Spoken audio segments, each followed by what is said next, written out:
the concerns over the global economy and the U.S. recovery. For more on this, we are joined by Kereakos Zuras, who is the former U.S. economic advisor to President Bush and also a turnaround expert as well. A couple things before we get to Greece. Let's talk about Bernanke here. He spoke again to Congress, showing a lot more transparency, but is it at a stage where what else can he possibly say? You're exactly right. It's more of the same. There really wasn't anything new in this message. We're talking about keeping the rates low for another 2 years, but as we spoke, really the market's already expecting that. But I think it could actually go up a little bit, and it wouldn't matter. I think it could go up a point and a half, and it would still get the same effect. But his message today was nothing new, and I think they're pretty much out of bullets at this point. Is the issue that the Federal Reserve is supposed to encourage sort of lending within the private sector, and have they been able to achieve that goal? No, they haven't. It's interesting that you say that, because I'm a SCORE volunteer, which is a subsidiary of the SBA. And I work with small business and small business owners. And what happens is you get them ready, you get them a plan, you get them ready to go, they go to the SBA, and they can't get funding.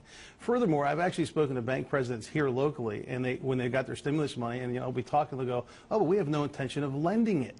So when they lent all this money to the banks, they didn't say you have to lend it. They just gave it to them. Now they're using it for other things, and it's hard to get the money. In all fairness, in Michelle's report earlier, she talked about how the job market has been improving, and there are jobs being created, almost 250,000 jobs in the last month alone.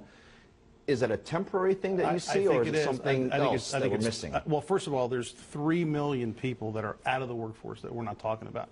Secondly, in the month of November, December, it's Christmas, it's Thanksgiving, it's the holiday season. People are out there buying things, so the companies are hiring.